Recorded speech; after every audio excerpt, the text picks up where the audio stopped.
ka sanga ni sage-femme olu tɔgɔla don kɛrɛnkɛrɛnnen u ka jɛkuluba min n'o sigilen don Mali jamana sage-femme tɔgɔla n'a ɲɛmɔgɔba ale ka wuli ka jɔ ye u ye tile fila kɛnɛ sigi CICB la Centre International de Conférence de Bamako min bonya bɛɛ lajɛlen kun be an ka jamana ministri bolo min ka baaraw ɲɛsinen don kɛnɛya ko ɲɛw ɲɛnabɔli ma ka fara adamadenya dɛmɛli kan kɛnɛ in kɛra sababu ye ka Mali sage-femme fara ɲɔgɔn kan minnu bɔra Bamako an'a nɔkandugu bɛɛ lajɛlen na u ye hakilina jakabɔw kɛ kɛnɛ in kɔnɔ min nana kuncɛ ni laɲini dɔw ye minnu bena kɛ gafe ye k'o se jamana ɲɛmɔgɔw ma n'a waliyara a bɛ kɛ sababu ye ni ka ɲɛda kura di Mali jamana kɛnɛya sabatiko ɲuman ma. Journée de sage-femme n'o ye don kɛrɛnkɛrɛnnen dilen sage-femme ma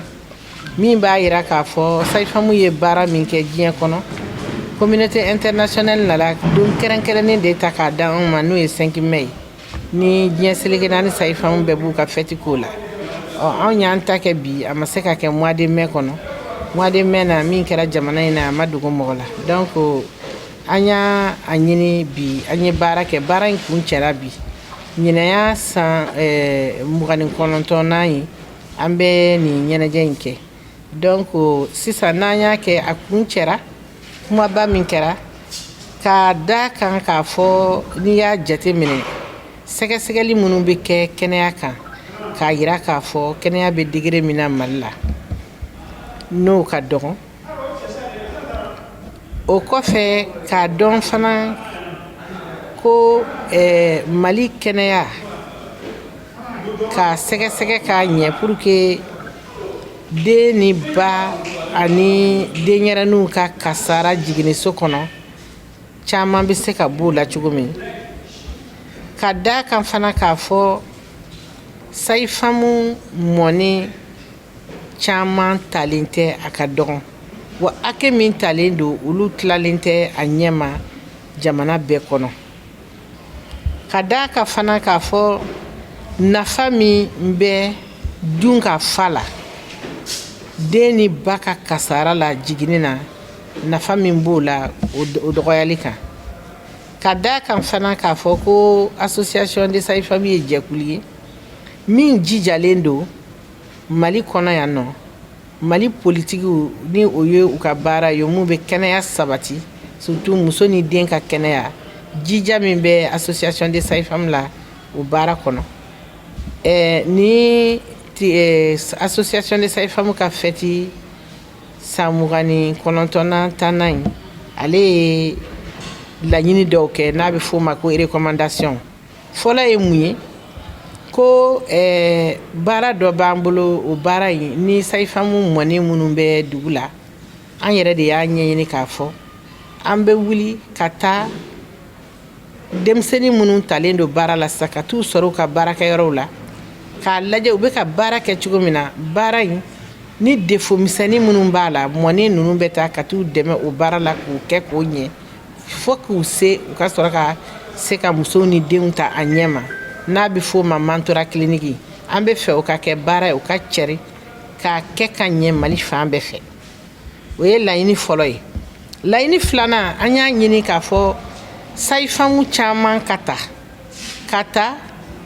tila k'u tila Mali seleke naani bɛɛ fɛ pour que den kelen kelen bɛɛ muso kelen kelen bɛɛ n'i bɛna jigin a ka kɛ sage-femme mɔni bolo an ka laɲini sabanan ye mun ye an y'a ɲini fana k'a fɔ sage-femme fɛn fɛn mana bɔ n'o bɛ kɛ Mali la bi mɔgɔ ni kalan bi bɔ mais don o don dɔgɔtɔrɔya ko kura de bɛ taa baara de ka kɛ ka kalan k'u kunna halisa u ka faamuyali sɔrɔ walisa u ka se ka muso kɔnɔmaw jiginni na ani jiginni kɔfɛ u ka se k'u tɔbɔtɔ ka ɲɛ walisa dɔ ka bɔ halisa muso ni denw ka kasara la jiginniso kɔnɔ donc k'a jira fana k'a fɔ gouvernement bɛ ka baara min kɛ n'an bɛ général d'armée Assimi Goïta fo la a n'a ka jɛkulu kɛrɛnkɛrɛnna an ka ministère de la santé parce que u bɛ ka dɔgɔtɔrɔsow ka segin k'u jɔ o dun ye ko ye komi ni o ye an ka laɲiniba ye an bɛ fɛ dɔgɔtɔrɔso minnu bɛ ka jɔ sisan pour que jiginni ka kɛ a kɛcogo la an bɛ laɲini mun ɲini sage-femme ka se ka muso tɔbɔtɔ ka ɲɛ ka tila tuguni muso min ka d'a ye o ka kɛ mɔgɔ minnu bɛ taa nɔfɛ olu ka se k'a dɛmɛ a ka dimi na fo salle d'accouchement ninnu jiginnisow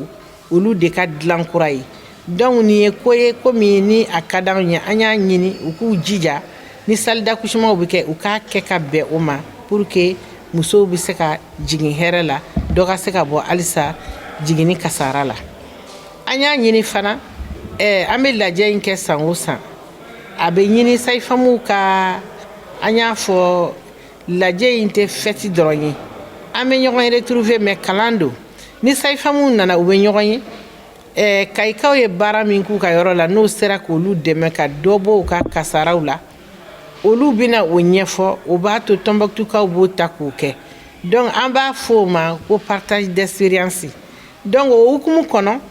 a yirala k'a fɔ bi sin bon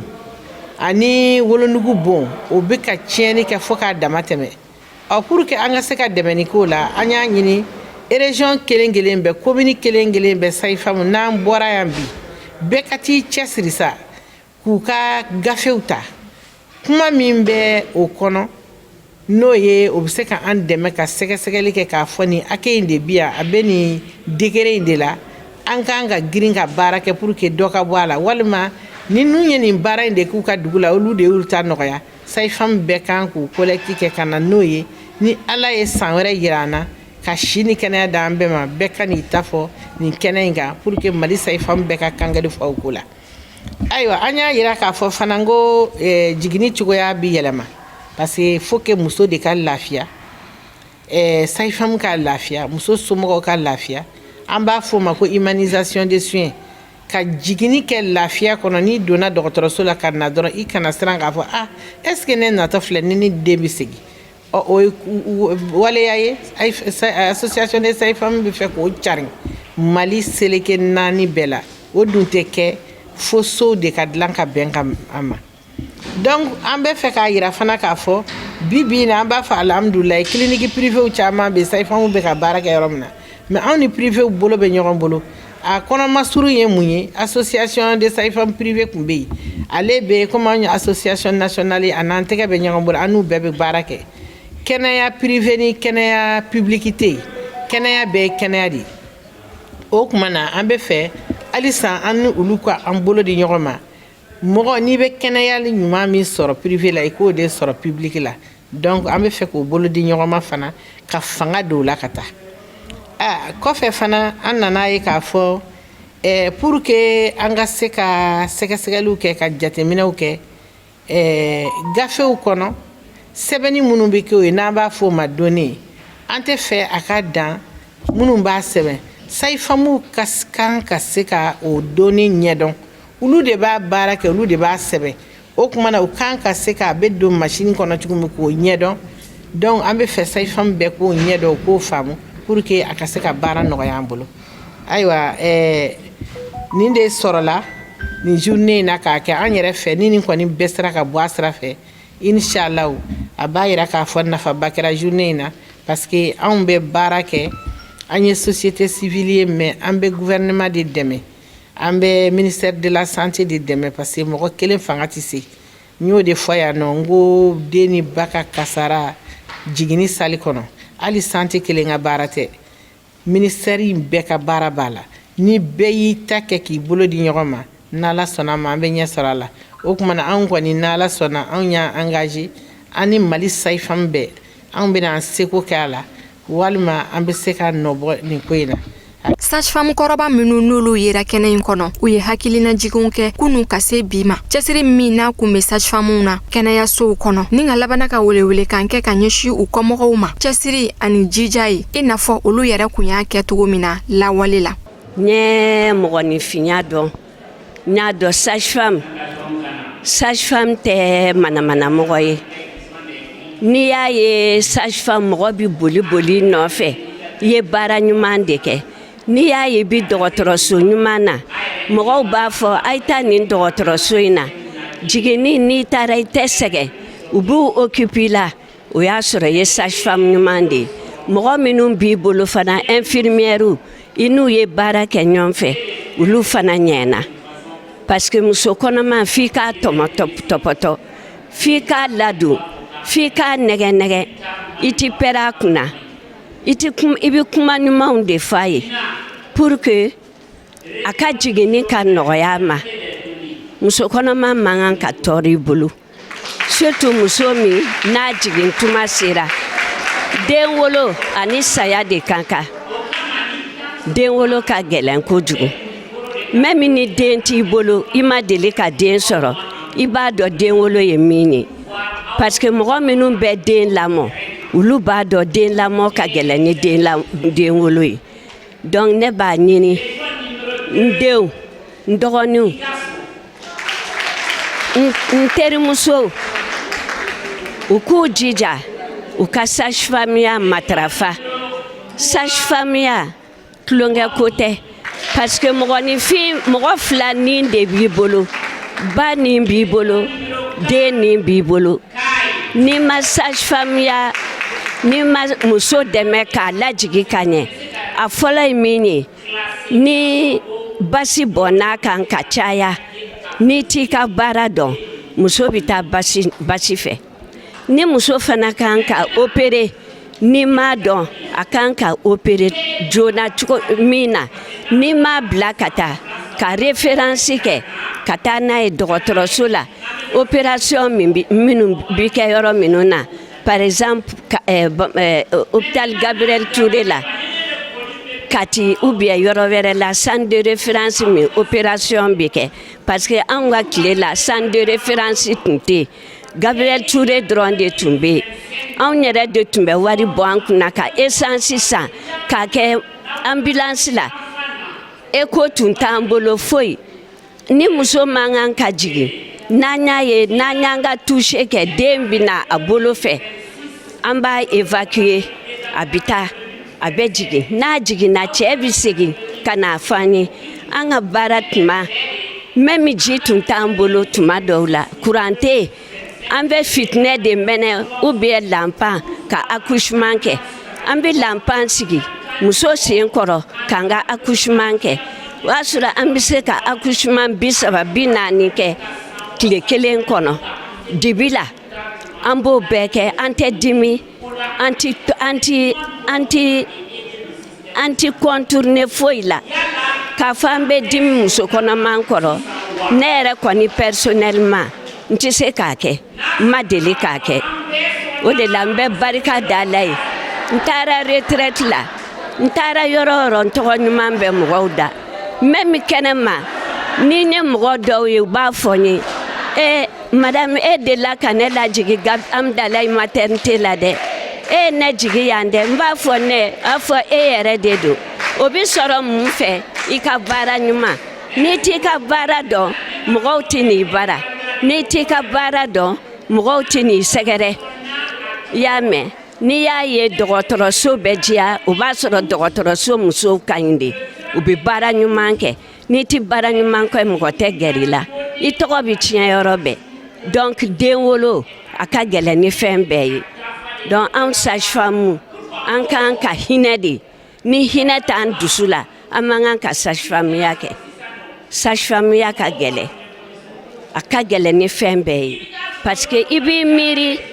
n'i yɛrɛ ye den i yɛrɛ ye kɔnɔ sɔrɔ i b'i jigin i b'i miiri i yɛrɛ la n bɛ jigin cogo jumɛn nin den bɛna kɛ mun mɔgɔ fasɔn ye n bolo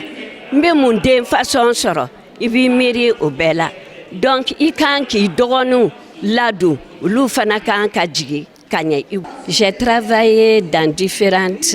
pays du Mali. Mon premier poste fut Bourem en pleine sécheresse. Et après à Gao, après j'ai sillonné vers Bamako. Bamako, n tun bɛ Bamako Draville la. U ye n bila ye pour quelque temps. Après, n taara Kati. J'ai fait 2 ans et demi à Kati. N mɛnna yen, n ye baara kɛ yen. N tun bɛ hali césarienne assister avec les Chinois à l'hôpital. Et le jour où don min kan ka bɔ Kati, Katikaw bɛɛ ye sira bari n ye ko n tɛ bɔ yen nɔ. Ko n tɛ bɔ yen. Donc n bɔra yen parce que yɔrɔ tun ka jan n ma. Ne tun bɛ habiter Bamako. Bon, après Kati, je suis allée à la maternité d'Amdalayi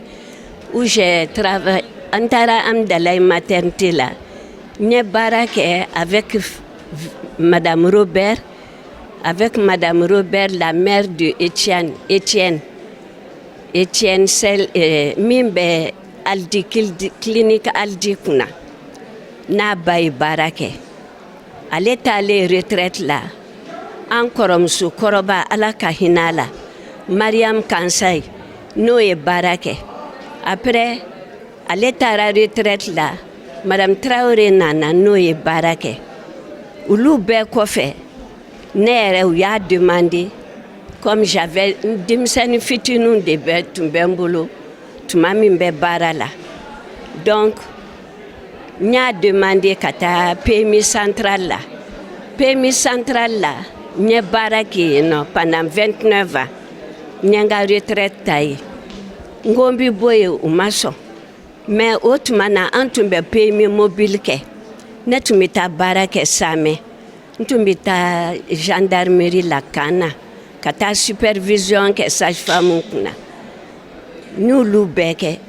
bon Kati fana Kuluba n tun bɛ taa supervision kɛ sage-femme kunna bon o supervision sen fɛ a kɛra nisɔndiya koba ye sage-femme an'u ɲɛmɔgɔw bolo. Ne sekun CCB la bi sɔgɔmada in na o ye an ka journée cérébrale sage-femme o ye belebeleba yɛrɛ sage-femme de bɛ musow dɛmɛ depuis u ka kɔnɔmaya daminɛ fo ka taa fɔ u jiginna hali u ka jiginni kɔfɛ sage-femme bɛ yen nɔ pour que ka muso ka kɛnɛya sabati ani ka den fana ka kɛnɛya ni muso b'a dɔn k'a ka koli tigɛra don min na fo ka taa fɔ muso jiginna donc ala ka jiginni kɔfɛ sage-femme ka rôle tɛ dan ye ko dan de bɛ sage-femme bɛɛ ka baara la donc ni sage-femme y'a dɔn k'a fɔ ko grossesse min bɛ yen nɔ ko grossesse ko complication b'a la k'a bɛ tɛmɛ a yɛrɛ ka dɔntaw kan donc a k'a référer gynécologue ma o ye ne ka ladilikan ye k'a di n tɔɲɔgɔn sage-femme ma fɔ sage-femme bɛɛ k'a jija wa ye nin kɛnɛ ninnu n'a ɲɔgɔnnaw la pour que ka se ka mɔgɔw bilasira pour que ka se ka sage-femme yɛrɛ du valeur la sage-femme ye min n'a nafa ye min an ka laɲiniw ye minnu ye pour que an ka se k'olu fana dɔn sage-femme musokɔrɔba ninnu kɔrɔla olu taara retraite la nin kɛnɛ ninnu n'a ɲɔgɔnnaw de la an b'a dɔn ka a ɲini pour que an fana ka se ka tɛmɛ u ka sira ɲɔgɔnna fɛ. A posera sur 2 jours kunu ani bi bɛɛ bɛ na sage-femme tɛgɛ kɔnɔ denw bɛ na nous sommes les premières à accueillir les enfants après an de bɛ kɔnɔmaya processus bɛɛ suit fo ka taa se muso jiginni fo ka taa se tile 40 ma an b'a tɔpɔtɔ ka a suivi kɛ o ye an ka formation continue kɛ an ka continuer k'an former en même temps an ka tolérance appliquer musow la parce que u dusu kasibagatɔ u dimibagatɔ de bɛ na an fɛ yen nɔ donc an de bɛ se k'u la soulager bon ka participer ni journée n'a ɲɔgɔnna ninnu na a nafa bɛ formation i bɛ formation sɔrɔ en même temps i bɛ indicateurs sɔrɔ collecte de données ni fɛnw b'a la o y'a nafa belebele dɔ ye ne ka kumakan laban ala ka san caman caman yira an na ala k'aw bolo mɛn aw ka baara la merci beaucoup. Bi sɔgɔmada in na ni an ka journée an content na journée ça s'est bien passé an laɲiniw ye dɔ améliorer la an bɛ ala deli ala ka san wɛrɛ ta fɛnɛ nɔgɔya an tun bɛ fɛ an ka données ye an ye données caman ye données ka fisa données bɛ ka améliorer yɛrɛ yɛrɛ de parce que an bɛ muso kɛlɛ ani densaya an b'o de bali n'an ye caman k'o la n'ala ni kira jɛna n'a ye n'ala y'an dɛmɛ an bɛ na baara ɲumanw kɛ n bɛ fɔ n tɔ sage-femme bɛɛ lajɛlen ye an ye mun fɔ yan an ka taa restitution kɛ an ka taga ɲɛfɔ so an sigi an ka baarakɛyɔrɔ la an tɔw ka se ka bɔ a kalama minnu ma na yan minnu nana yan minnu fɔ laɲini minnu kɛra an k'an jija ka t'o sabati an ka baarakɛyɔrɔ la ne ka kuma ka laban an yɛrɛ b'aw fo ka association mɔgɔw bɛɛ fo ka présidente fo k'an baarakɛɲɔgɔnw bɛɛ fo ni sage-femme kelen former i ye mɔgɔ baden de former parce que ale de b'a to den ni ba bɛ bɔ ɲɔgɔn na a ka gɛlɛn dɔɔni mais ala b'a nɔgɔya sage-femme de ye parce que i bɛ taa kalan de kɛ pour que i k'a faamuya. An ka baaraw bɛ tali kɛ mun na a fanba o ye planification familiale ye ani muso kɛlɛli ye musow ni denw u si kana to banana k'a daminɛ denmisɛnninw na den wololi fo a ka s'a ka san 5 fɔlɔ anniversaire ma bana kana sɔrɔ ko min bɛ se ka ni a lantanyali ye muso kɔnɔma fana k'a daminɛ depuis don min na an b'a dɔn k'a fɔ a garisigɛlen don k'a bɛrɛbɛrɛ k'a ka CPN kɛ n'o ye consultation prénatale ye kɛko ɲuman na fo ka na se a jiginni ma ani ka baronu kɛ a kun o bɛɛ bɛ consultation in kɔnɔna la an bɛ baara kɛ an sigiyɔrɔw la mais an b'a fɔ an bɛ muso kɛlɛ an bɛ densaya kɛlɛ sans que an ka indicateurs dɔn bon indicateurs ninnu dɔnni o caman bɛ kɛ yan parce que an bɛ présentation minnu kɛ caman bɛ kuma sur les indicateurs donc o indicateurs ninnu b'a to vraiment prise de conscience bɛ na an k'a dɔn k'a fɔ an ka baara in a dabɔlen don min kama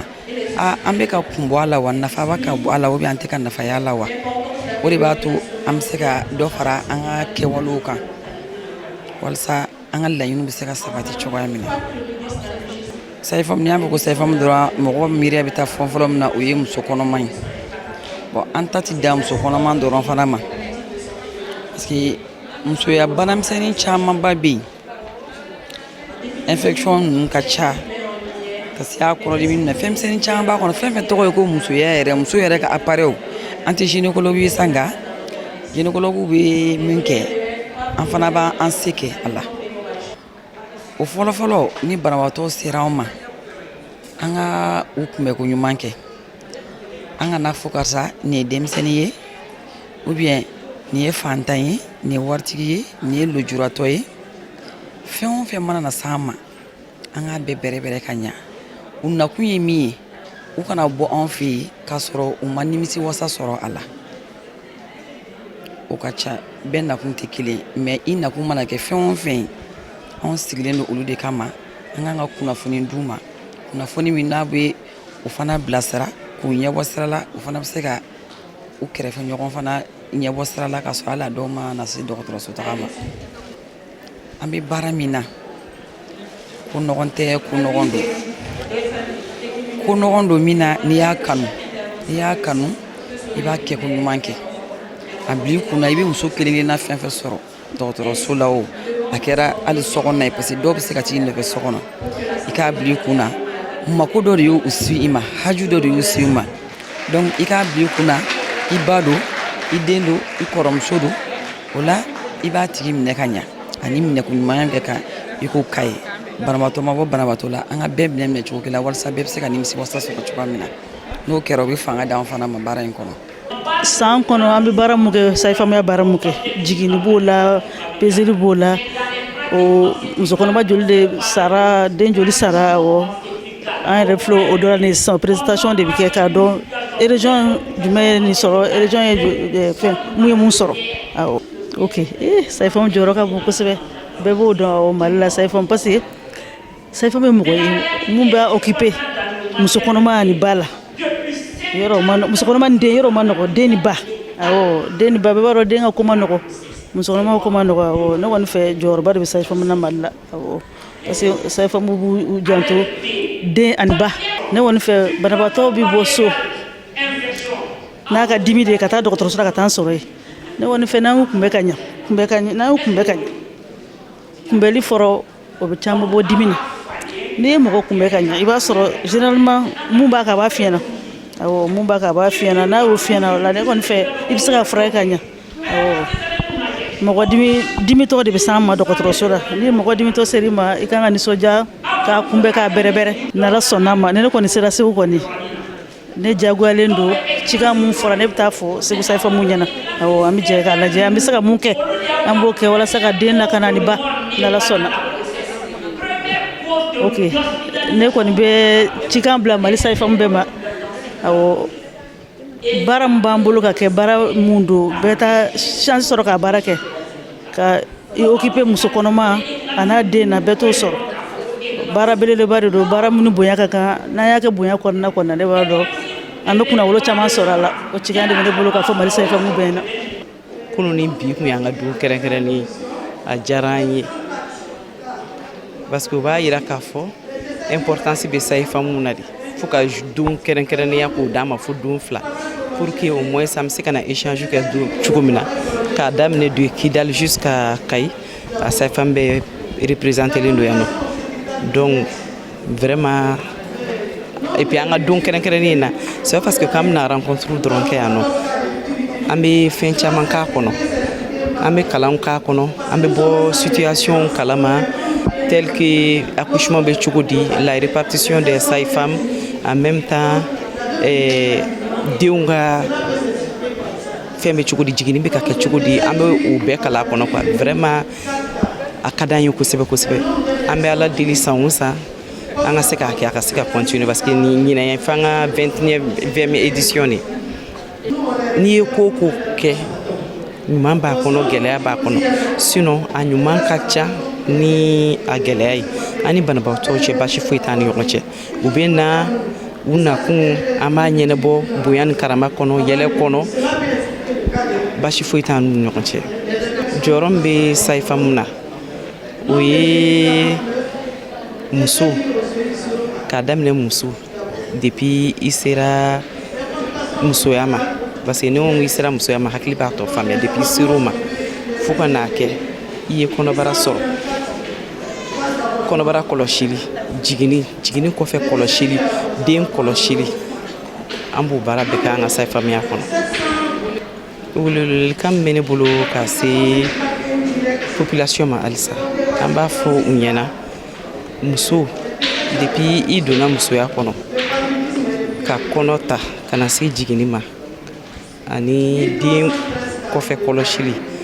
a ka d'an ye u kana dɔgɔtɔrɔso la depuis i b'a dɔn k'i kɔnɔman don ou bien i ye fɛn dɔ y'i yɛrɛ la i ma mun faamuya jigini o si man ka kɛ so tugun u kan ka na pour que au moins u ka fɛn bɛɛ bɛ lajɛ kɛrɛnkɛrɛnnenya kɔnɔna la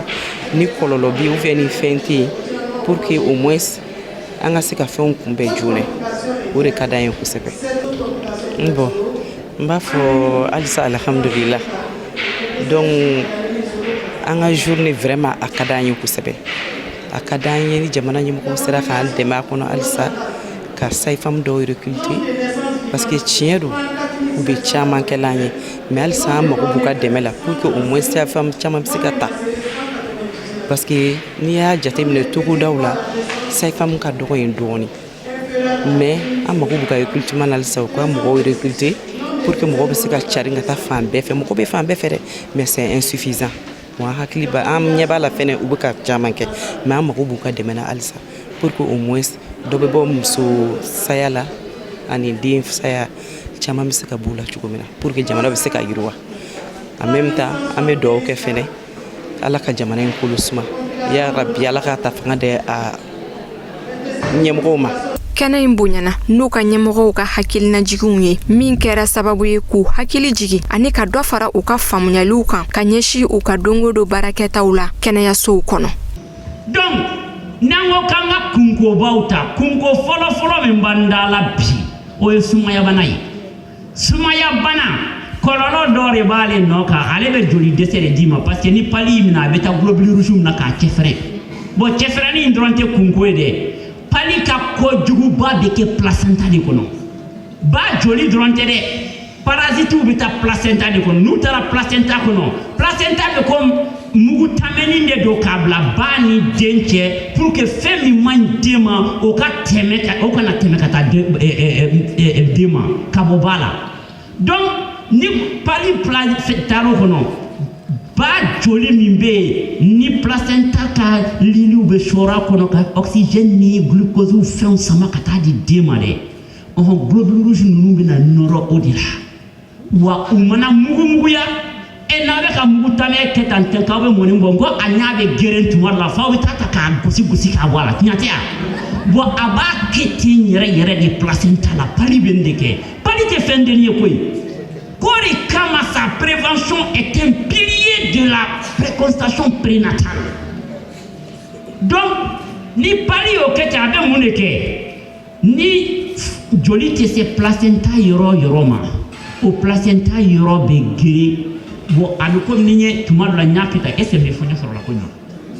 o bɛ ischémie o bɛ tila ka nécroser a bɛ mugumuguya placenta bɛ mugumuguya o la den min bɛ yen o tɛ dumuni bɛrɛ sɔrɔ mais o t'a kɔlɔlɔ dɔrɔn ye dɛ pali mana placenta mugumuguya placenta mugumugu dɔw bɛ bɔ ka taa ba joli kɔnɔ n'a taara ba joli kɔnɔ ba t'a dɔn mun na parce que placenta est constitué à 50% ni ba fan dɔ ye 50% ni fa fan dɔ ye ɔ fa dun fan tɛ se ka don ba joli kɔnɔna na ba ka sɔn a ma o la a bɛ mun kɛ a bɛ taa joli sira ninnu na a bɛ komi sisan n'i bɛ tɔgɔma la simanso kura ni a nugulen tɛ a ŋaɲama i ma n'i bolo jɔsi a la tan a t'a i bolo baasiya ɔhɔn ni placenta mugu ninnu donna ba joli kɔnɔ a bɛ taa joli sira ninnu de u kɔnɔna a bɛ baasili de k'a la n'a y'u baasi dɔrɔn hémostase primaire aw b'a ye numération na plaquette ka foyi tɛ ni kɔgɔ ni wo bɔra kɔgɔ la i tɛ birikiden ta k'a sɔrɔ a kɔnɔ bon ni joli sira banana dɔrɔn ni plaquette de bɛ boli ka ni i da la pour que k'a datugu bon n'u y'u da la u bɛ joli la sumaya de n'u ye joli la sumaya joli bolitola dɔrɔn joli bɛ simi coagulation n'o kɛra joli tɛ taa yɔrɔ caman kalan a tɛ taa ni dɔnniya de don a sɛbɛnnen don k'a ban taki n'o kɛra joli siraw bɛ gɛrɛntɛ ɲɔgɔn na k'u yɛrɛ kɛ tan u tɛ waga tuguni alors que kɔnɔmaya la joli sira kan ka waga de parce que i joli bɛ caya presque kelen ni tila tuguni donc joli sira kan ka waga ni ba joli sira ma waga fa a dɛgɛrɛla ɲɔgɔn na salamu aleykum tension bɛ yɛlɛ tension tɛ fosi ye ko joli ka dɔgɔ tɛ dɛ joli ni fanga min bɛ kɛ ka tɛmɛ joli sira kan o de tɔgɔ tension a t'i ko i joli ka ca a man ca nin de tɔgɔ tension donc voilà pali bɛ pré-éclampsie nati n'aw bɛ ka pali traité k'a prévenir ko ɲuman aw bɛ ka pré-éclampsie prévention dɔ de kɛ an bara n'a ma traité ko ɲuman an ka pré-éclampsie bɛ caya de wa n'ale ni pré-éclampsie fila ye ɲɔgɔn sɔrɔ magafaga donso fila olu mana taa bebedenin kelen kan ni n'i bɛ bɔ yɔrɔ jumɛn ala k'an kisi a bɛɛ ɲɛfɔla aw ɲɛna donc o mana kɛ n'a ma sa a bɛ bɔ a ɲɔgɔnkɔgɔnama petit poids de naissance bébé fragile ni yɔrɔnin de filɛ nin ye o kunkanko ka ca hali kulukoro min ka dɔnni ka ɲi a ka ca donc an ka a lajɛ aw k'a monitore ko ɲuman an ka taa ɲɛ maintenant a y'a lajɛ bɛɛ de kan ka taa ni kunnafoni ye bi n bɛ ka kalan de d'aw ma c'est de la haute science que je vous donne en langage simple et je le dis en bambara u bɛ ɲɔgɔn fɛ jolikisɛ tiɲɛni ani pali bleu o ye kare paliw ye tagala an m'a ye ni samiya sera aw y'a yira a bɛɛ la juillet août septembre octobre a bɛ yɛlɛnna ka taa an m'a ye anémie fana b'i panpan ka taga sanfɛ a nɔ kan o kɔrɔ ko lien bɛ pali ani anémie cɛ o de b'a to aw man kan ka ɲina TPI à la sulfadoxine pyrimétamine à partir de 13 semaines d'aménorrhée à fora toutes les 4 semaines aya dama sous contrôle de la vie a ka kunu aw ɲana n'aw yɛrɛ bɛ se a b'a fɔ janjigiba ye sandushinin dɔ bɛ yen wa i bɛ se k'o ta wa o dun n'a y'o tulumani ta ka tila ka TPI ta kan o b'a jɛnsɛn nɔgɔya a fari kɔnɔ o de fɔra n ye contrôle de la vie a ma fɔ k'a sɛbɛn k'a bila ka taa a ka kunu i ɲana tellement que c'est important parce que an dalen t'a la k'u b'a kunu a ka kunu aw ɲana o de fɔra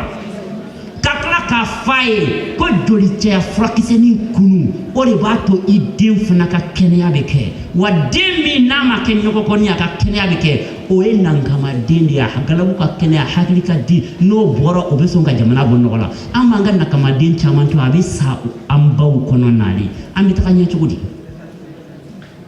hey an ka ɲɛtaga b'aw tɛgɛ kɔnɔ jamana ka ɲɛtaga de b'aw tɛgɛ kɔnɔ parce que i bɛ taa sɔrɔ nankamaden kelen bɛ wolo aw tɛgɛ kɔnɔ o de ka baara b'a to mɔgɔ miliyɔn 50 o ka hadamadenya bɛ bɔ nɔgɔ la o de don donc a kana jɔ a ka baara la vraiment vous êtes important c'est pas que je vous flatte n'est pas sage-femme qui veut n'est pas sage-femme qui veut c'est important diapo donc n'a y'a jateminɛ nin b'a fɔ ko san dilan cogo est ce que tilema wagati ni nɛnɛ bala clément wagati ni fontaine bala ani samia fait est-ce que anga complication nous ke choy kelenye pali ko ni de nyokoni ko la est-ce que ke choy kelenye là yana ba fo ku ke choy te kelenye de ou ke choy te kelenye wagati dola do kacha do hado ou kama anfana kanka nye jo wagati la. C'est important. Et nanyanga district ou fanata aux situations dans chaque district au niveau où tu peux te gagner. Au corps d'obi barake ya ko nyman kateme doka. Min te barake anga kan fanga fra nyonkan. Ku teme ou takanya. On dit la gestion du système de santé.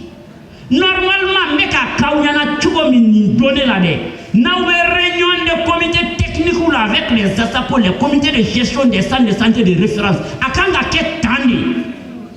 Okuma nae tande nyafu nyana unyembe kunkola aba fo haya kungo mfle muso mnumbe sala de mnumbe sala ni wari mbi boka to de kumbe asonawa ni mama besran ala nya ba fo jongala angangadi mi ma nyafa nyana ati nyafuita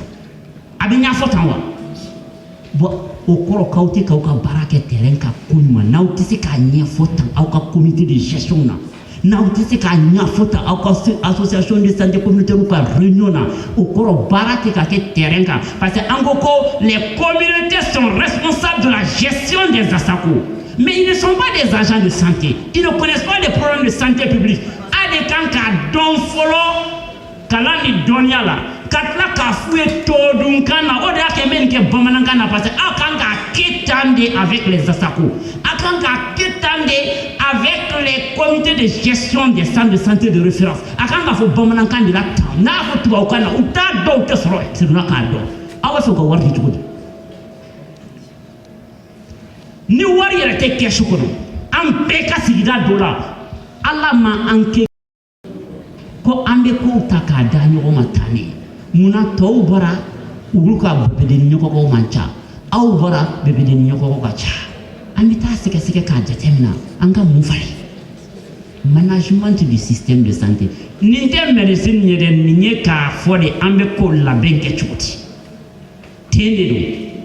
na va faire communauté ko ka rôle jouer kunma aba kitani na va faire asako ko rôle jouer kunma aba kitani aya fuya attention ambara anga muso konoman fen be référé kabo commune 5 la kata Gabriel Touré la warma kabo wele se bugu du la kanabamako olu taman dembe satan masi muna abete parce que ambe téléphone de chi CSRF be mobile de la ulikana o boy mobile ba takata o te retard kele kabam bon nandu nya fo ko bo ambulance ni ndoka joanga ses comme bela ni problème yera yorom do ama doa kono kata ama retard divisé par 2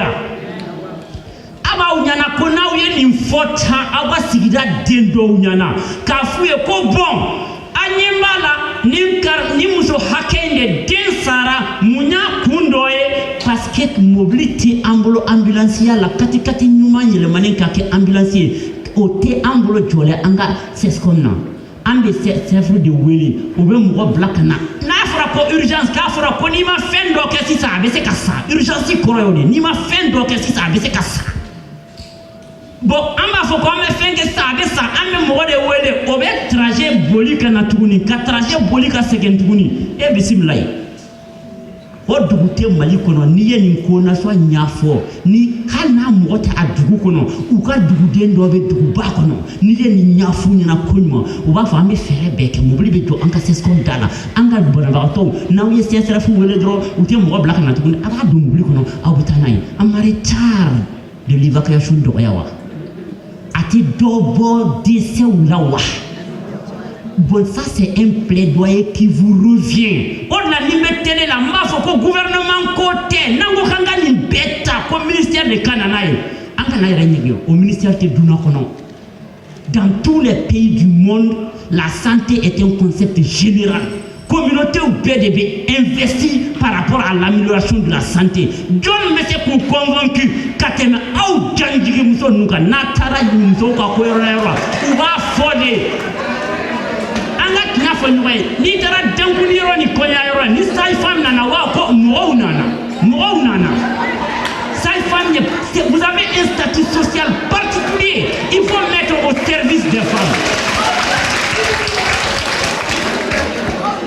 ale fɛ mais tile kalamanba wagati mɔrɔne cayara o la an k'an ta sɔn muso kɔnɔma man kan ka farigan ma ɲa ma tile kalaman ma ɲa ma a tɛ min dɔn ni muso kɔnɔma k'a to 3e trimestre la n'a ka température ye 38 ye bébédeni min b'a kɔnɔ o ka température ye 39 degré 5 n'a ta ye 40 ye bébédeni min b'a kɔnɔ o ta ye 40 degré 5 bon température réglée nan do o bɛ kunkolo sɛmɛ de kɔnɔ bébédeni t'a ma développer ka se k'a régler a bɛ sa b'a kɔnɔ la fièvre est très délétère o kama a ka muso kɔnɔma mana fɔ ko grippe bɛ na mura farigani bɛ na fari ka kala fɛn denni tɛ koyi a ye fura d'a ma paracétamol a température ka jigin n'o tɛ bébé bɛ sa kɔnɔ dɛ a y'a hakili t'o la n'o tɛ a b'a balabala a kɔnɔ salamu aleykum an ka taa bon nin jali minnu fɔra nin tun ye ka kunnafoni d'aw ma n b'a dɔn a b'aw waaju k'a fɔ an k'a lajɛ an bɛ kuma an ka gestionnaire fɛ cogo min an b'an ka ko latɛ cogo min nin tun ye n ka farankan ye ka di aw ma n b'a jigiya k'a bɛ nɔ bɔ salamu aleykum donc n'i bɛ action prioriser i b'a prioriser sur la base des informations comme ça de kunfɛ ko tɛ concurrence tɛ négociation tɛ k'a fɔ ni karisa ka di n bɛ karisa ka fɛngɛ dɛmɛ ma n'o kɛra aw tɛ ka système gérer aw bɛ ka aw yɛrɛ de gérer ala ka hinɛ na jurumu do koyi wa n'i mi tension khalidina fiha abadan fi nar jahannama voilà donc a y'a tension a bilala baara dɔ la k'a kɛ sariya la ni tilennenya ye o ye diina baara dɔ de ye diina fɛn fɛn n'a ko ko ala ye kelen de ye i bi baara baara la i b'a kɛ ni tilennenya direct de ye n'i ye jɛngɛn don a la e ka décision y'a to a jɛngɛnna e bɛ ɲina min kɔ o décision jɛngɛnni de bɛ k'a to district dɔ ka muso saya bɛ to la a nɔ la district dɔ ka denɲɛrɛnin saya bɛ to la a nɔ la he e bɛ se o hakɛ kɔrɔ في النار جهنم خالدين فيها أبدا أيا تنشون كوي أبي كقول داود كي أو تا جاتمنا مي أيا جاتمنا بيني كبارا ni mi ka baara kɛ tilennenya ni jɛya la dɔrɔn i bɔra diina kadira kɔnɔ an bɛɛ dun b'a ko ni sali heure sera sisan an bɛɛ bɛ wuli ka bɔ yan nɔ an bɛ taa saji ta ka yɔrɔ bila o ye mun ye an bɛ ka fɔ an bɛ ka ala de an bɛ ka ala de la deli mɛ an bɛ ka taa an ten turu dugu ma de mɛ an tɛ ka ala wele koyi parce que a ko k'an ka fara min ma an tɛ ka fara o ma c'est pas bon. Tile fila lajɛrɛ in kɛra sababu ye ni ka laɲini minnu ta n'o sera ka waleya jamana ɲɛmɔgɔw fɛ ka fara kɛnɛya tigilamɔgɔw kan a bɛ kɛ sababu ye ka kɛnɛyaw sabati ani ka caaman bɔ densaya ani musosaya la kɛnɛ in senfɛ bonyamasegin jɔnjɔn o caaman dira minnu ka wuli ka jɔw bonyana kɛnɛya ale sabatiko ɲuman sira kan